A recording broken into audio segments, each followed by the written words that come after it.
meeting is going to continue the focus on the importance of community collaboration and engagement. And this is our last meeting, obviously, of 2023. And as we enter the new year, I am, as I know you are, hopeful that as a community and as a country, we will turn the corner on what has been an incredible, harmful, and hateful period of time. The Israel-Hamas war has increased anti-Semitism and Islamophobia to really unprecedented levels. As you know, we track these in our county, what we've seen, what we've heard, what we've all watched on television. The complexities of this conflict have created generalizations and discrimination against both Jewish and Muslim communities across the world. And we have to continue to have conversations that really separate out the conflicts and prejudice from entire groups. And, that one of the most startling things I've seen this week is that the ADL is reporting that 73% of Jewish college students surveyed report that since this school year started, since they started school in the fall, they have either experienced or witnessed some form of anti-Semitism. And that is 3/4 of those students, just in the 3 or 4 months since they started school in September. And that same work indicated that before October 7th and the tragic and really horrific events, 63.7% of Jewish students felt very or extremely comfortable sharing their Jewish heritage with others. Since October 7th, that number has declined to just over 38%. So think about what that means of just being unwilling to share who you are, to talk about who you are or your heritage. And that the shooting that took place in Vermont of the 3 Palestinian American and Palestinian college students has not been charged as a hate crime. It certainly appears to be a hate act. Last week, we all watched the University of Pennsylvania, Harvard, and MIT University presidents spend hours in front of the House Committee on Education and the Workforce, addressing the concerns of campus safety and the balance between freedom of speech and hateful rhetoric. And we're continuing that work with our 21 colleges and universities across Middlesex County, making sure that all students, staff, and community are safe. And we have been in contact with MIT to offer support to their newly created working group called Standing Against Hate. I really encourage you to engage and collaborate with your local school district to offer expertise or services that you have that would be helpful to that work. And, many of you may know today is International Protest Day. We are expecting a number of protests across the county. We are making every preparation to allow people to exercise their freedom of speech without getting to a place that is either some type of intimidation or violence, and keeping that balance. We've spent a lot of time this week working with our police partners, with our college partners about addressing that today. Shifting gears to today's meeting, we continue to honor and celebrate the rich history, the tradition, and the lives of Native American people. Although last month we celebrated Indigenous People Day, we continue to recognize that resilience and survival of Indigenous people across history and across the world. And the Nipmuc people have a long history that dates back before settlers arrived in what is now Massachusetts. The Hassanamisco Nipmucs inhabited a significant region spanning the Connecticut River to northern Connecticut, back up to the cities and towns in Middlesex County, including Wayland and Natick. I highlight Wayland because we're going to learn today about a very unique and special way that the Wayland Police Department last year made a decision to recognize the Nipmuc people. Communities are making choices about honoring and recognizing the legacy of Native Americans across our county and our state. The city of Cambridge announced last week that 80 street signs will be translated into American Indian tribe language. The Massachusetts traditional homeland is in parts of Boston and Cambridge. And this project's being planned and executed by the city's African American and Indigenous People Historical Reckoning Project. The city worked with descendants of the Massachusetts tribe and members of the Northern Narragansett Indian tribe of Rhode Island, who proposed the initiative, the Cambridge Historical Commission, and advisory group to really create what will be a very impactful recognition. The city of Newton is in the process of redesigning its city seal and reviewing design team submissions right now.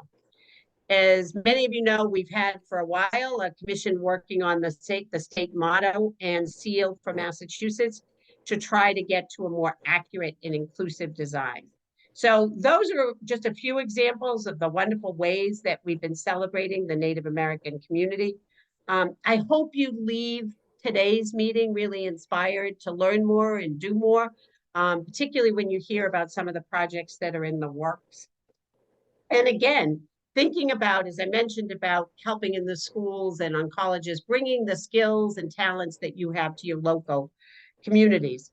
You may also have, and I know some people on this call were with us at the State House when Governor Healy a few weeks ago announced the creation of the state's Hate Crime Awareness and Response Team, which is otherwise known as HART, H-A-R-T.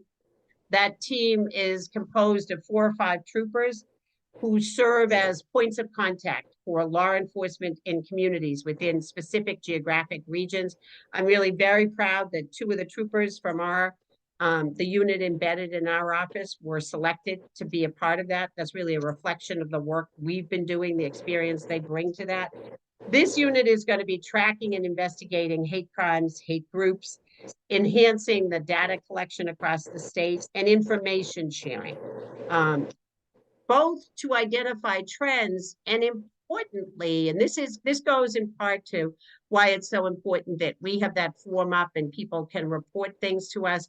We just yesterday were working on some of this and learned that it's not just data for the sake of knowing what's out there and what's trending, but also when there are people that may have a warrant outstanding someplace or may be charged with something someplace else, it's really important that those people get into the system and are tracked so we can hold them accountable in the appropriate way.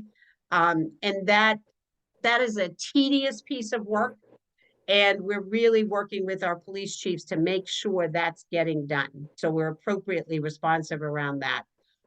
Detective John Struzzulo from the state police, who presented to us at this task force a few months ago, is going to head up that HART unit, and he will be back in January once they're a little bit more settled and they have some more procedures, and he'll talk us through how they're going to be doing their work.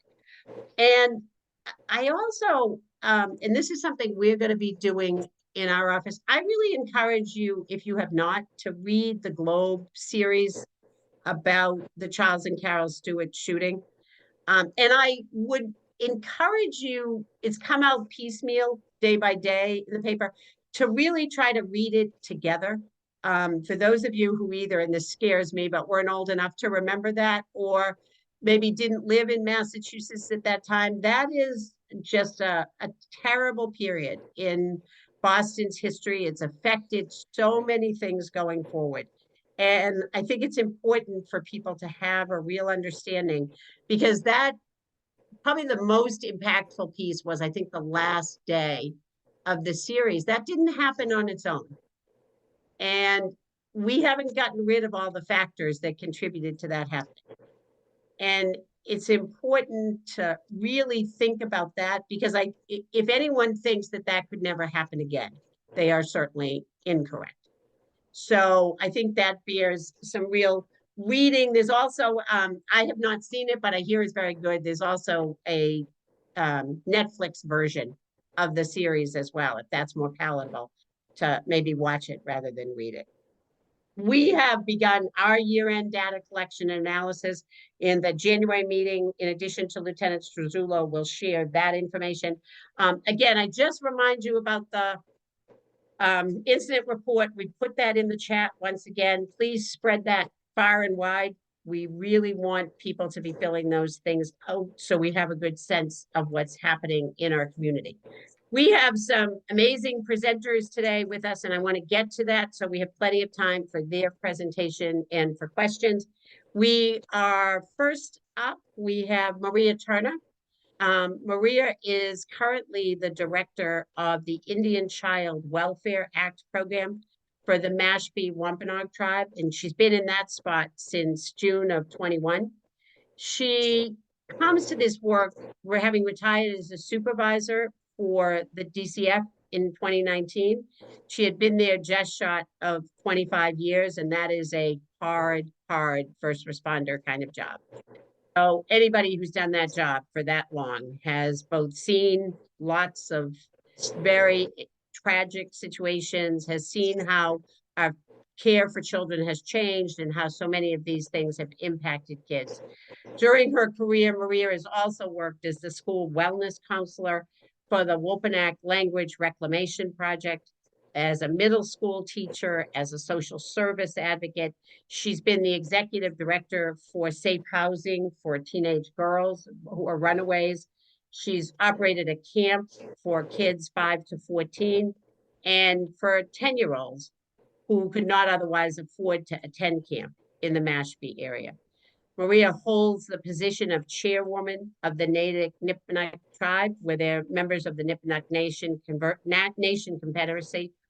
And her lifetime experience and affiliations consist of being a representative of the American Baptist Church, Indian Ministries Eastern Region, the Mashpee Indian Education Parent Committee Chair, the Massachusetts Department of Children and Families Racial, Ethnic, and Linguistic Minorities Affair Chair, Cape and Islands Guidance Association, and Massachusetts School Counselors Association. Maria is the co-author of the DCF booklet, Me Naturally, How to Care for My Hair and Skin, a guide for kids in DCF foster care who are children of color. She earned a master's degree in education and counseling from Bridgewater State University in Bridgewater. And as I said at the beginning, just brings years and years of experience and commitment to working with kids. So Maria, it is our honor to have you here. Thank you for doing this. Thanks for having me. I just want to talk briefly about some history and then go into the Indian Child Welfare Act, which really is the important piece of why our history and what's going on now with our children is so important. And just prior to 1492, there was estimated 60 million Native Americans in the world. As of 2023, the estimate is 5.2 million. Most of Native Americans, of course, when colonization came, was destructive of the Native American family traditions and cultures altogether. In 1631, when John Eliot came to Boston, he actually came and started several praying towns in Massachusetts, of which Passamaquoddy and Natick were part of. During that time, it was really a calling path where it was really an economic piece, where land was confiscated and it was mostly due to taxes, which is something that Native Americans at that time were aware of and did practice in our communities. We lived in small villages with our bands and our sister tribes, and we moved from season to season, and that was mostly because we needed to be able to eat, forage, and live. And our main food back at that time was deer, big animals, small animals, plants, agriculture. So we had to move from area to area to have this done. In 1675, King Philip recruited some Nipmucs, he was Wampanoag, to have a war to end colonization. That war went on for years. Unfortunately, King Philip did not win the war, but was actually had a scout, a Native American scout, trying to find him out. Told the colonists where he was. He was eventually killed and dismembered, watered. His head was put on a pole in Plymouth for a year. Also, after that, a lot of Nipmucs were sent to Deer Island, Massachusetts, where, and many from my area of Natick, where we died from, our ancestors died from starvation, they died from being executed, diseases. Many that made it out actually came back to no land. So a lot moved out of the area towards the Boston, Cambridge area, actually. So natives had a long fight for survival in our time, and mostly due to the colonization status, which kind of brings me to the ICWA law, Indian Child Welfare Act. The acronym is ICWA, which was an act presented in 1978, and it was presented because there were so many Indian children at that time, that's what we called, taken away from their homes and placed into boarding schools.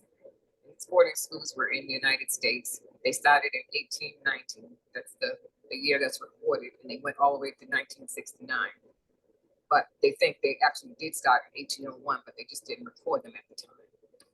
So what they would do is they would go into homes and sometimes use taxes that people owed, and sometimes parents weren't home and they would just go confiscate children because they felt that they needed to be assimilated to what they felt was the American culture. They had 408 boarding schools that were federally funded by the United States. They had thousands more that they don't even know where they were at because they're mostly Christian schools, missionary schools that took our children and brought them there. Most of the kids that they took from the home were between the ages of 6 and 16. And they felt that the children between 6 and 8 were the easiest to remove because at that point in time, they didn't have their language down as proper as the 8 to 16-year-olds. When they brought these children to the schools, the assimilation, the first thing they would do was to cut their hair. Can you not hear me? I'm sorry. to cut their hair, to have them wear certain clothing. And they would also have the older children sometimes reprimand the younger children. They were taken there to learn education, but realistically, what they learned was how to cook, clean, take care of agriculture, and just like those man-made labors that were outside, not the reading and writing part. They were taught how to sew. They had to sew their own uniforms. And, there may be a picture that comes up that shows you what type of clothing that they had to wear at the time. Those who didn't, what they felt were more problematic at the time, they were reprimanded, and they used all types of tortures with those children. And some were at the point where they would actually have the older kids beat the younger kids. They would do cuffing, and cuffing is when they would pull you from, they take your hands and your legs and stretch you, so it was a stretching type of torture. Starve the children, put them in smaller places, and a lot of the children would die here. Actually, they've, at this point, Deb Howland, who's the Secretary of Interior, started a search for this back in 2021. So to try to find as many missing children from that era that she could, to actually see that she could give them some kind of solace as far as burying or letting their families know.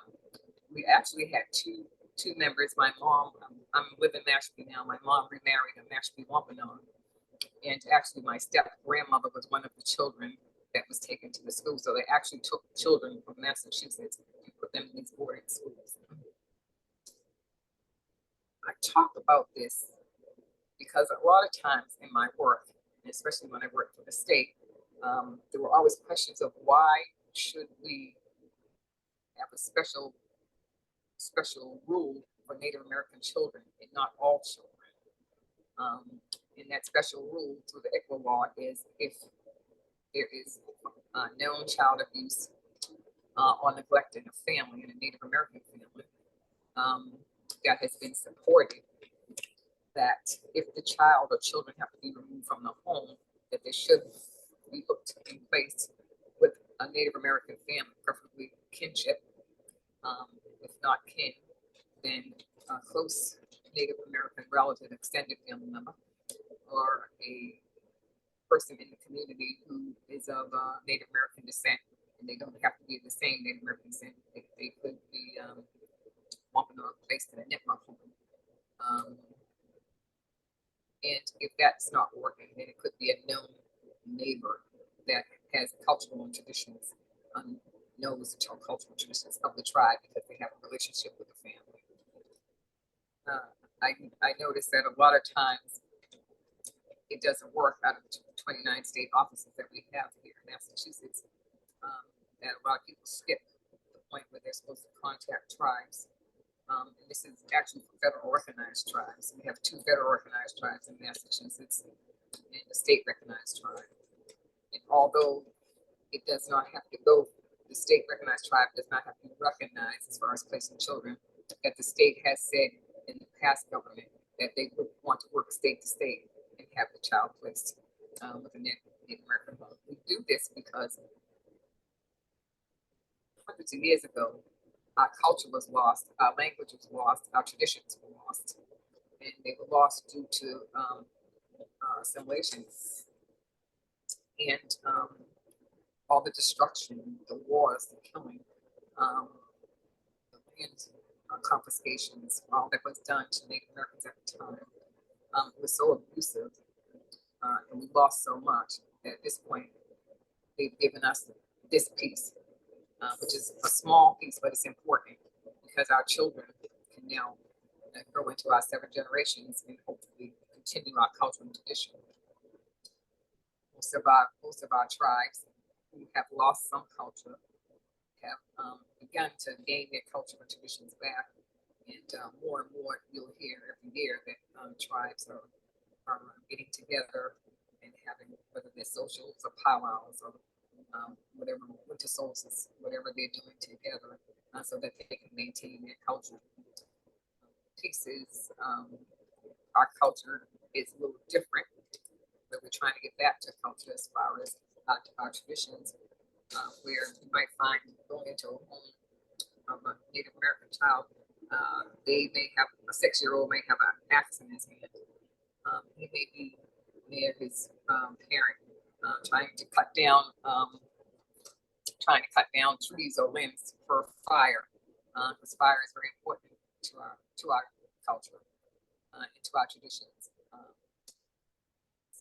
There are things that you have to look at when you go into a Native American home, and not be surprised because it is a cultural tradition of things that we do that are different from what other cultures do. All cultures have something that's indicative of them that they do, whether it's food, whether it's celebrations, their home life and how it's set up.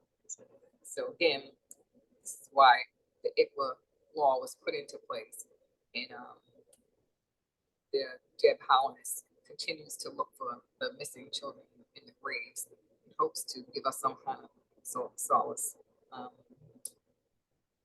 So if there's any questions, just let me know. I'm sorry for the mic issue.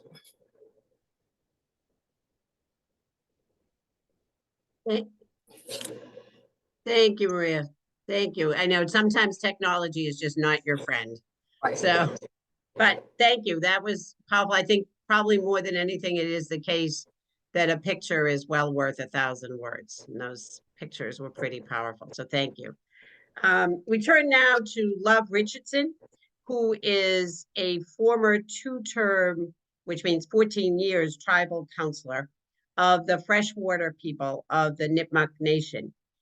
She continues to enhance her background in academia through the work she does on her degree in tribal governance and in water preservation.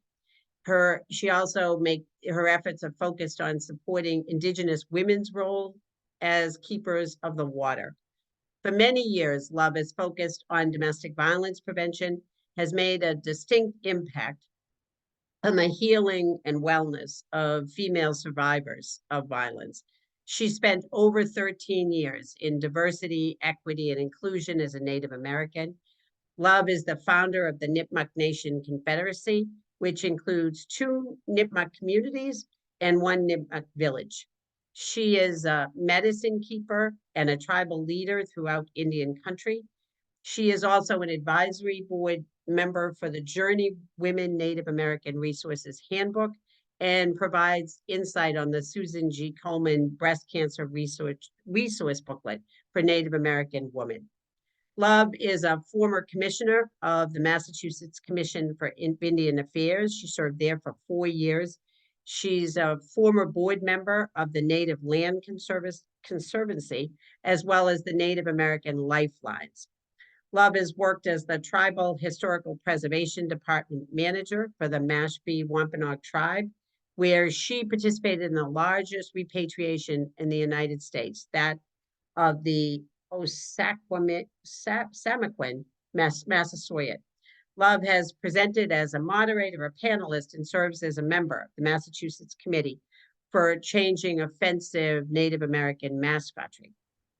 Her greatest impact has been made working with Wisdom of the Elders, a group of national Native Americans who work in support of just generations of Native Americans who suffered historical trauma.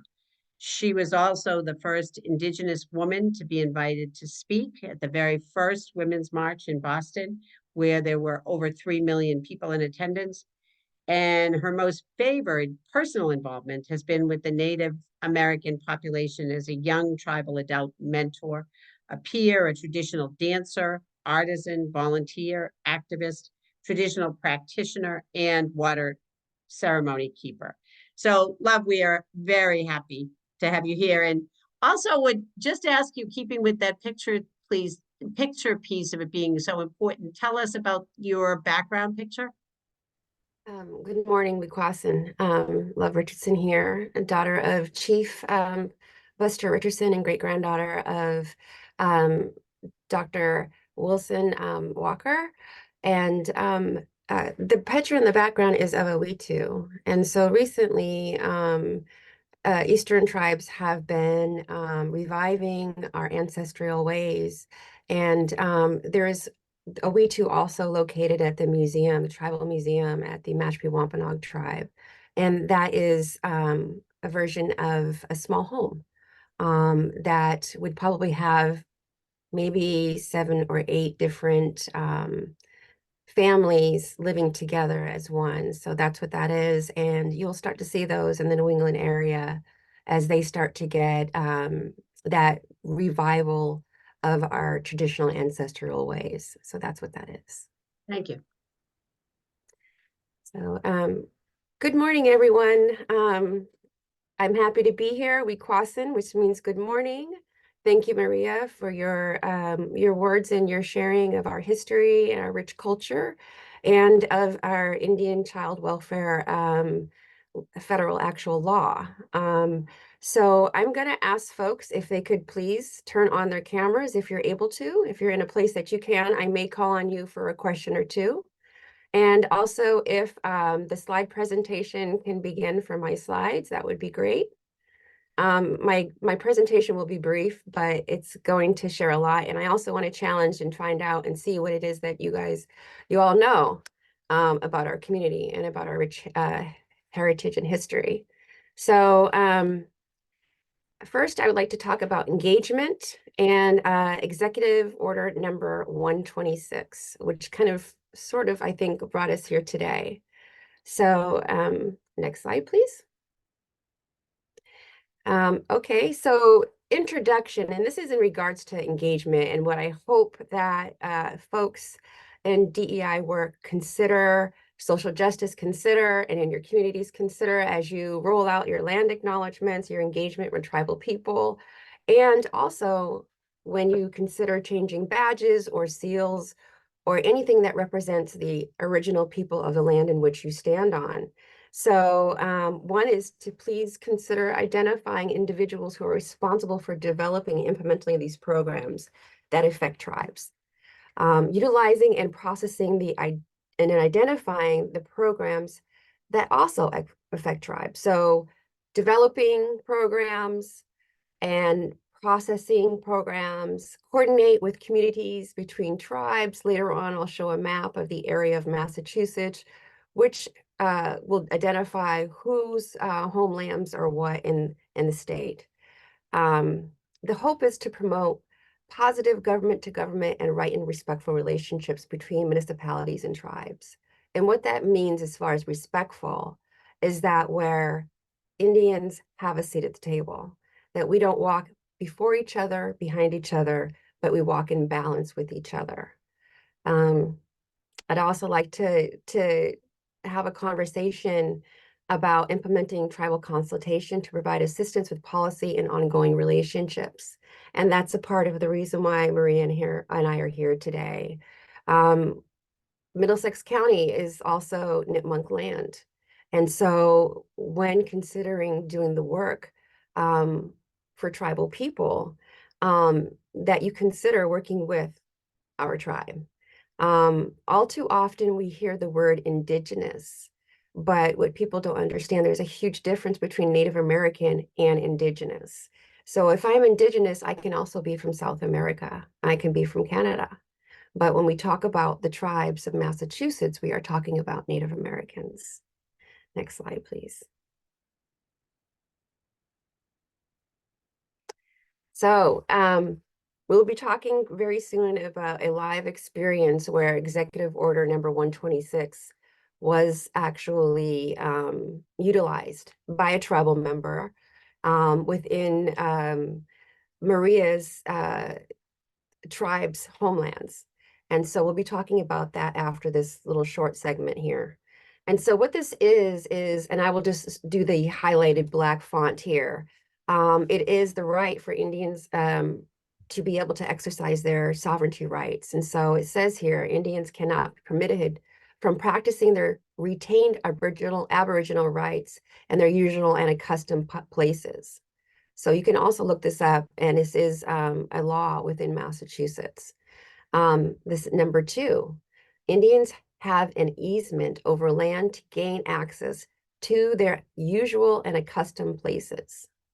So that might be fishing, foraging, hunting, access to traditional ancestral ways.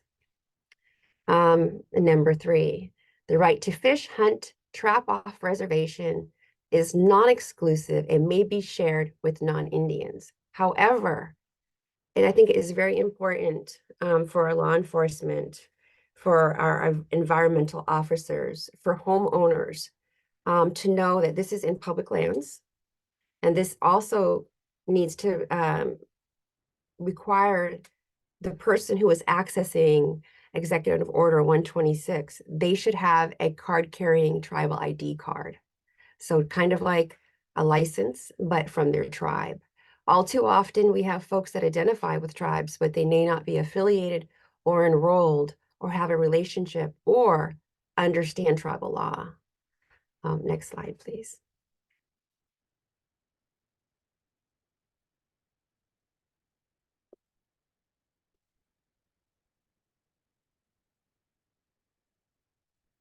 So I wanted to discuss a little bit about land acknowledgements.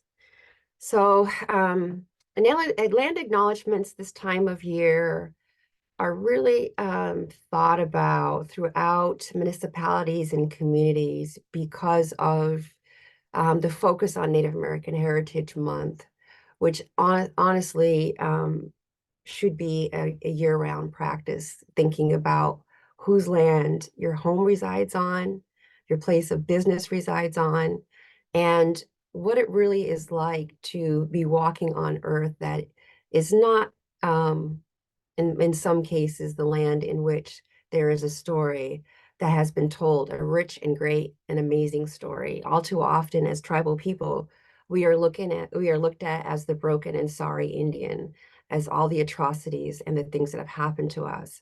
But the fact that Maria and I are here today, and anyone else who identifies as Native American or Indigenous, is of great strength and resilience that our ancestors were allowed to bring us here today. So when we talk about land acknowledgements, I would like for it to be the fact that we are still here. We are still resilient. We are still breathing. It's not talking about the past. It's bringing the past and the future together.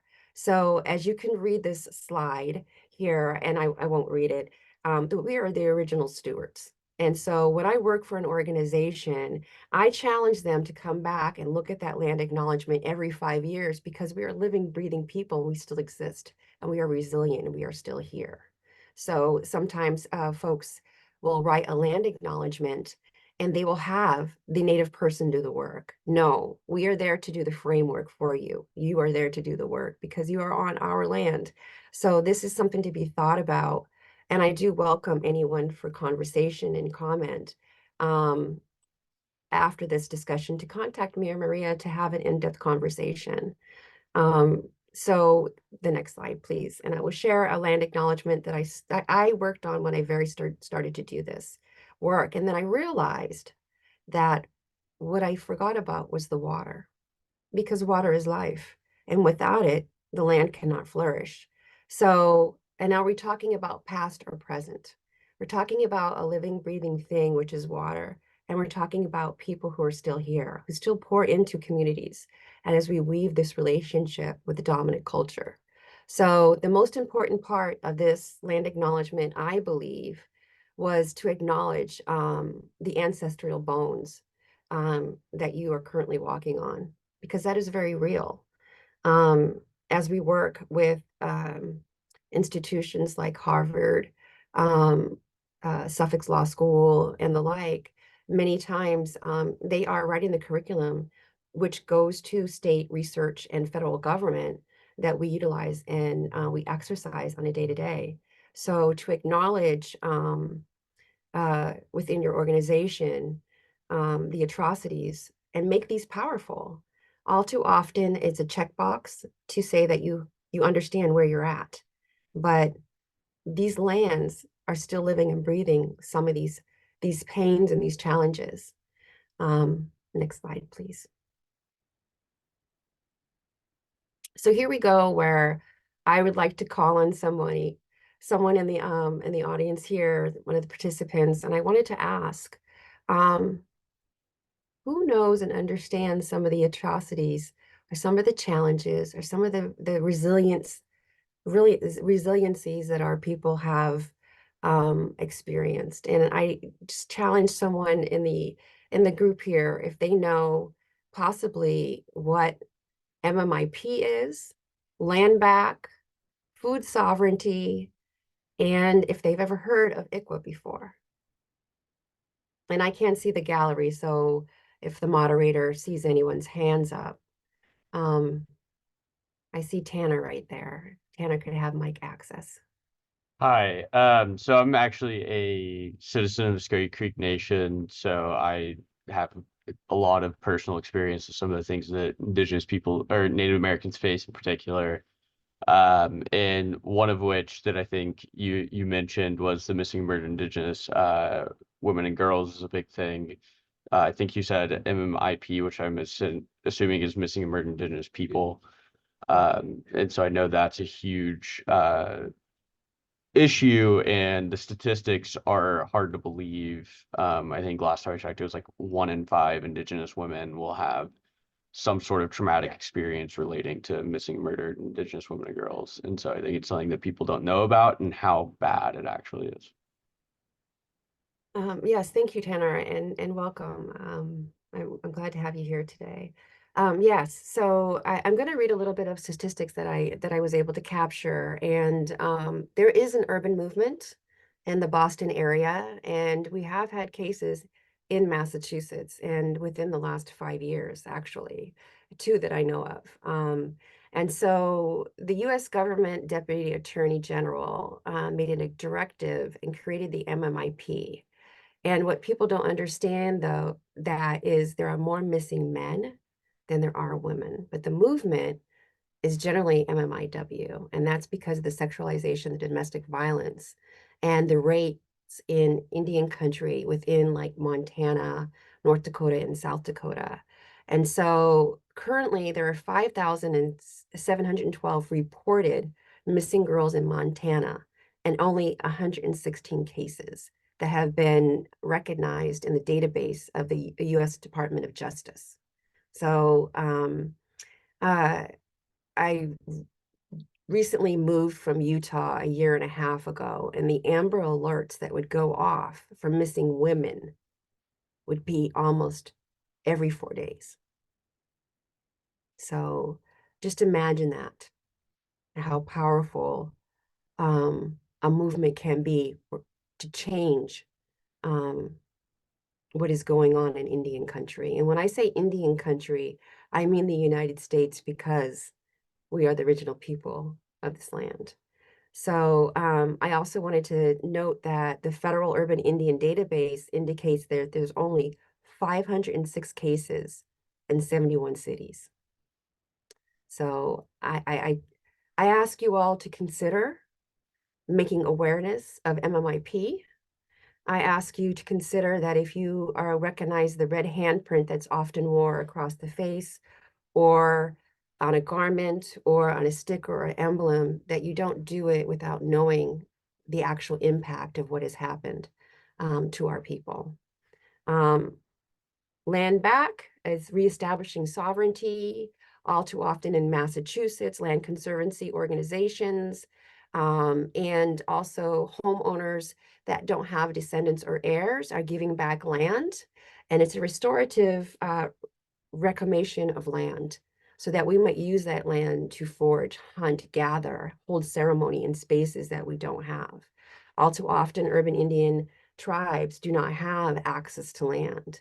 And so that is a movement that is going on right now. And then as far as food sovereignty, people talk about food sovereignty and bringing back these traditional ways of life, where foraging and growing and distributing food in a healthy way is held in a sustainable way. However, it's not just access to food. When you talk about health equity, it's access to healthy food choices, traditional food choices. Because if you have traditional lifeways and food services, you also have community, you have ceremony, you have life. And so with that, it's like the heartberry, like the strawberry. It gives medicine to the people, and it gives back to a whole entire community. The next question, does anyone know the difference between an ally versus a supporter? And if you could raise your hand, that'd be great. And if not, I'm going to call on somebody. The moderator could help me with that one.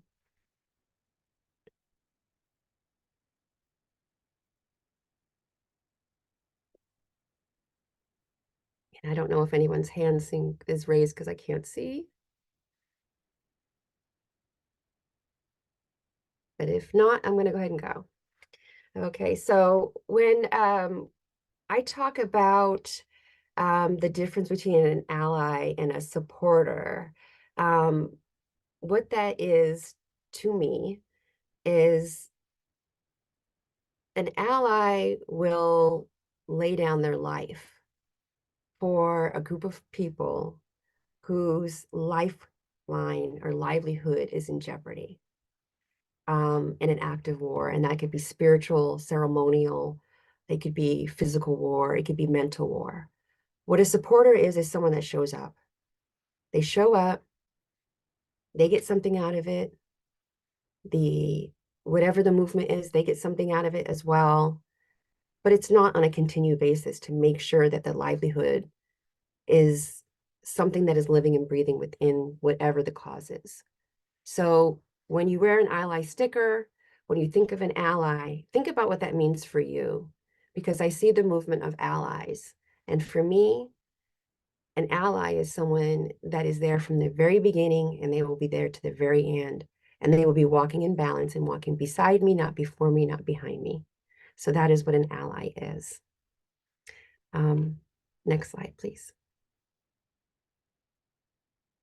So how do we get there? How do we make all of this full circle? How do we take all this information and we use it within our workplaces? How do we utilize this good information that's being shared, this knowledge? How do you contribute?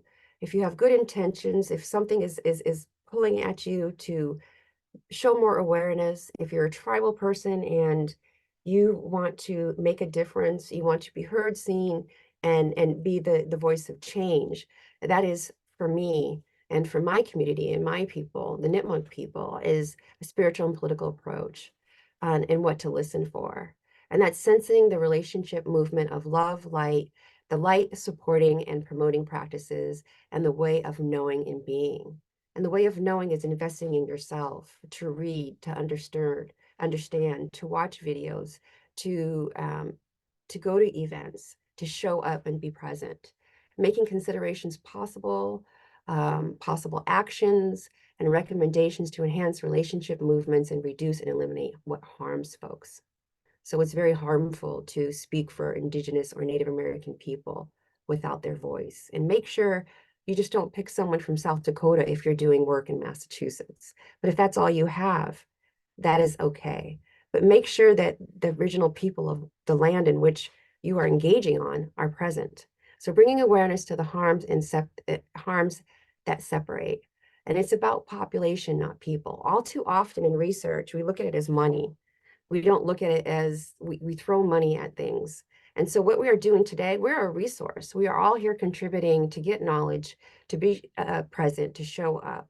So being a resource is very important. And all too often, resources is looked at in the form of money. And yes, we do need money for currency in a way to share culture and knowledge. However, make it a verb, make it an action when you think about resources. Next slide, please.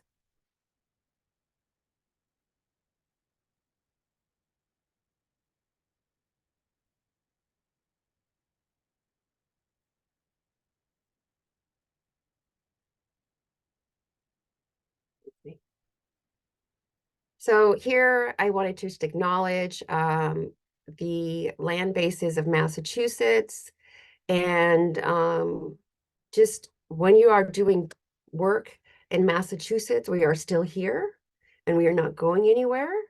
And I wanted to acknowledge that, as you can see here, there are 3 historic tribes of the Massachusetts Nipmuc people. We also go into Connecticut, and that's the Wabauquoset tribe.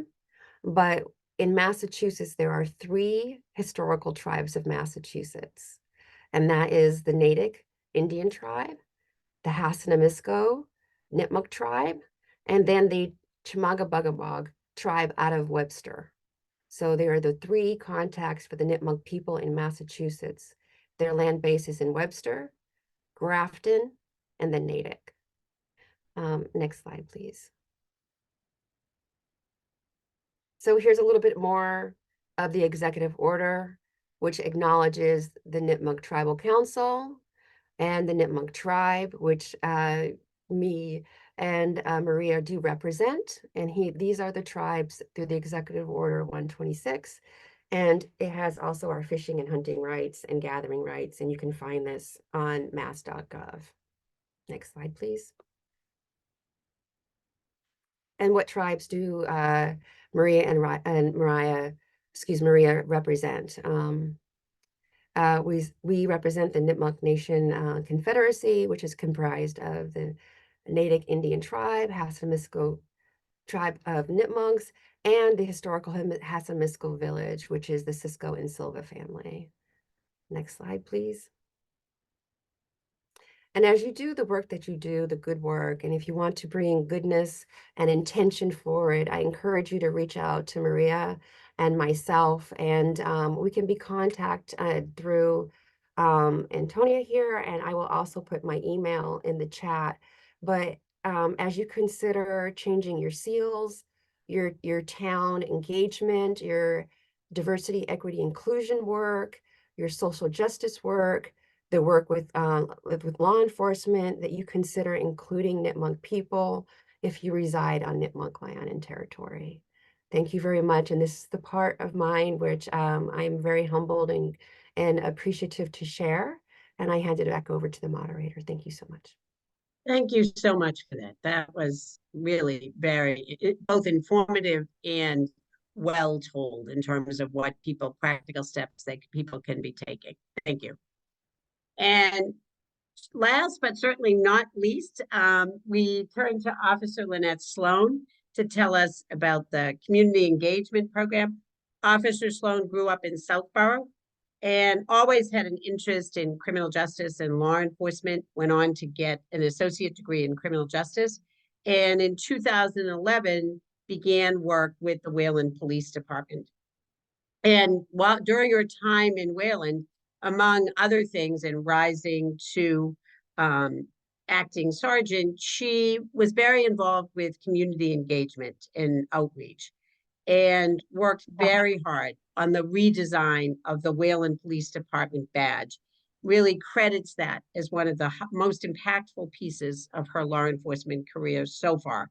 And that's a career that's included training and getting training in lots of areas, being a school resource officer, a field training officer, and being involved in the stress management peer support group, something that's become so important. But in 2023, she made the really difficult decision to leave Wayland, leave Middlesex County and head out to the Shrewsbury Police Department, where she's currently working as a patrol officer. Her fiance remains as an administrative sergeant in Natick, and they are still in the county with their 16-month-old daughter, who is clearly just as impactful in the light of what she does. So thank you for being here. Okay. So sorry if I have a distraction. I do have the baby, so hopefully she'll cooperate. But thank you for having me. Thank you for reaching out to me. So in kind of like the changing of the guards, I was tasked with looking at maybe changing our badge in Wayland. And I had, through efforts to honor not only law enforcement, but the original people's Wayland rich heritage, culture, and we decided to customize a badge that is inclusive to Wayland's values. I was able to get in contact with Love Richardson, and I worked with the Historical Society and the town archaeologist as well. So in speaking with Love, she was able to explain the history of the Nipmuc Indian to our area and provide us with the proper representation to be displayed on our badge. Through our conversations, she explained to me how important it was to remain sovereign and establish working relationships with municipalities throughout the Commonwealth and beyond. She shared how much of an honor it was for the Nipmucs to be represented in such a way and to be seen. The representation is powerful and it feels good to be involved, she said. She adds that we as Indigenous people recognize the efforts of the Wayland Police Department and look forward to fostering our relationship as allies to the Indigenous people. We of the Commonwealth received this honor to be a part of the Wayland Police Department's redesign, explaining that the community and culture are a part of who we are and are important to the traditional beliefs of the Nipmuc people, much like the land and fresh water. In July, every year in July, they have a grand powwow in Grafton, and I had just had the baby and I was able to make it and present a mock-up. We didn't have the badges made at the time, so I just had a photo, but I was able to present during the powwow with Love next to me. I presented a mock-up photo to the Nipmuc people, along with their tribal chair, vice chair, and counselor, and their chief, Johnny Black Wolf Walker, which is the chief of the, oh, I'm gonna butcher it, Love. You wanna help me out, Love? That Missinoyak. Thank you. Nipmuc tribe, who was able to give us his blessing that day. So by doing this, we established new relationships to restore balance, give life, and to continue the hard work of inclusion and highlighting equity within the force, the police force, and the town of Wayland. And I believe I sent pictures. Pull them up. I'm not sure. Do you have them? Yeah. So Love in this photo, right here, Love, I had pinned Love. We had a ceremony on November the 16th. And I had customized a badge for Nipmuc Nation to give to Love, and I had my badge. So Love pinned me, and then I pinned her, and then we sealed it with a handshake. And if you went to the next picture. So right there are 3 of the Wayland police badges. The one on the left was a remake of our 100 years of service. The one in the middle is just the traditional with the state seal and the eagles and the scroll work. That's what we wore when I was hired in Wayland. I'm not sure how long they've been wearing that badge for. And then the one to the right is the new badge that we designed. If you want to go to the next picture. Love generously was able to conduct a smudge ceremony, not only on my badge, but on me as well for protection. And then if you want to go to the next slide. That was in July at the Grand Powwow when I presented it to the Nipmuc people. And then I'm not sure if there might be one other photo. And there's the badge that says Nipmuc Nation that is actually Love's badge. So if you take a look, it might be hard to see, but right in the center is the Wayland Depot. The Wayland Depot was built in 1881 and is one of the few that remains on the old Massachusetts Central line, which it provided daily travel to Boston and extended to Northampton. And, working with the Historical Society, we felt that this was an important part of our history in Wayland.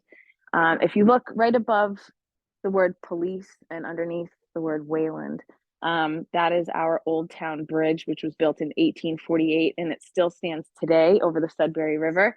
And it was able to provide travel into Sudbury to and from. And oral tradition has it that Loker led a cavalry over the bridge along with Minutemen and farmers. And so it was a well-traveled bridge for all. So, and as you notice to the left of the depot is the proper representation of the Nipmuc Native American. And to the right is the Minutemen. So it was truly an honor to be able to get in touch with Love, and not only have we developed a good working relationship, it's also a friendship, which goes a long way. And to be told so many times how honored they felt for being involved in something like this, it feels really good inside. And I believe, in speaking with Love, Wayland is the first town in Massachusetts to reach out to the Nipmucs and get their approval and blessing and proper representation to be put on our badge that we wear every day.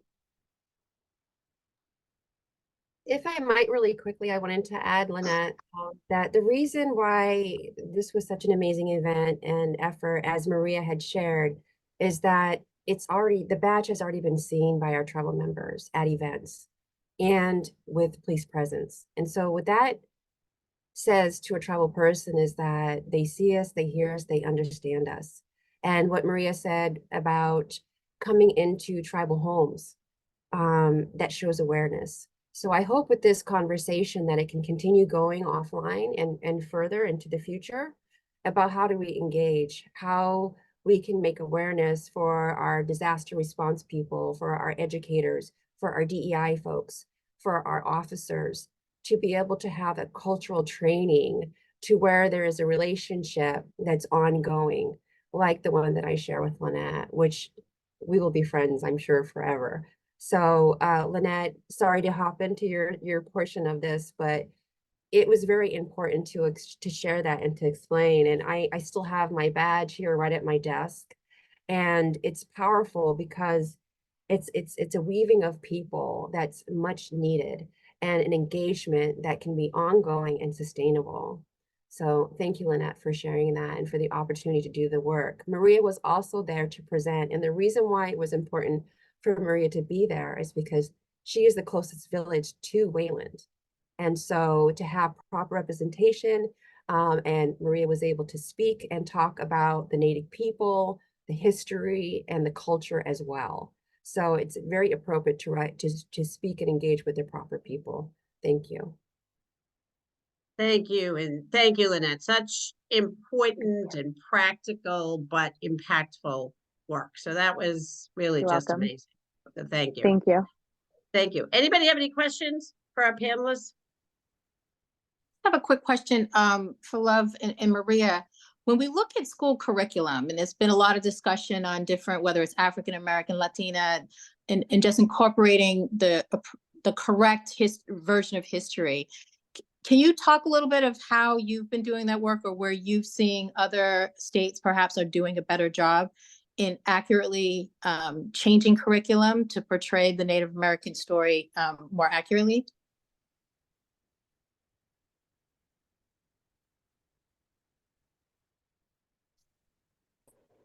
I think here in Nashville, it's been a little easier because they do have an Indian program there in the school. They were actually teaching the language there last two to 3 years. But unfortunately this year, they're not able to teach it. They have an Indian education program where children can, they have an Indian education program at Nashville Public Schools where children can go after school and partake in whether it's crafts, cooking, whatever might be cultural that they're doing that day, and present it to families, and or bring their items over to the tribe and have them shown here. So here in Nashville, it's done. I think that's important that we are able to get maybe to the superintendents to talk about having that curriculum, because much of the curriculum, whether it's Native American, African American, Latino, Latina, some of it is wrong. For instance, Crispus Attucks, he's been portrayed as an African American male. He's actually Nipmuc. His mother was from Framingham, which is a Nipmuc area. Framingham and Native were one place before it was split up.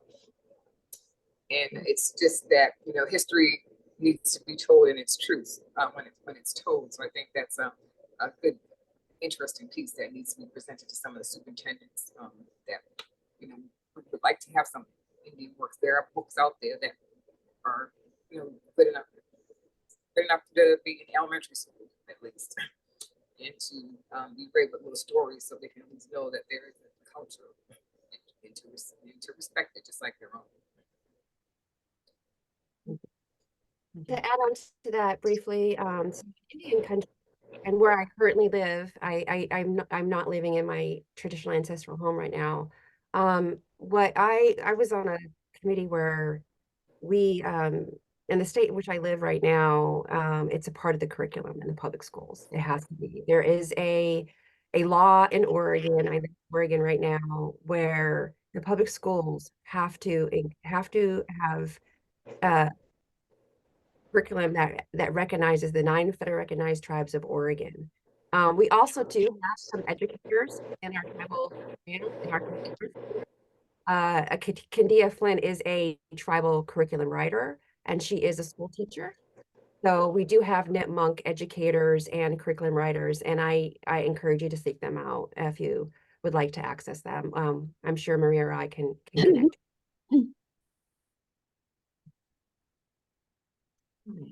Could I jump in here and just ask a question? Sure. Love, you mentioned a headquarters or something in Grafton for the Nipmuc tribe. Is that a place or a way that we could reach out to people other than you? I mean, thanks for your email address, to work more with the Nipmuc people? That would be through the Confederacy and which basically is an umbrella. So just think about an umbrella with a bunch of different villages under it. So it's a confederacy, and I'm the coordinator and the founder, but Maria is one of the Grand Council members. So you can get Maria's contact information from Antonia, and Maria can go ahead and where all the tribal leaders meet once a month, the third Tuesday. There is an actual office there, but Maria would be the person that you would want to talk with. She's on the Grand Council. Okay, thank you. Well, thank you. Thank you to our speakers, both for your work and for sharing your knowledge and really passion for what's happening with us. So thank you all. We will see everyone again on January 11th for our next meeting. If you have, I will be talking that month about some of our data collection, and we'll be talking about the HEART team. But if you have other things you'd like us to address, or speakers or topics you'd like us to talk to, please reach out to Antonia, who puts this all together every month. So thank you to her. And please be safe. Have a great holiday season, everyone. We'll see you in January. Thank you. Botany. Thank you.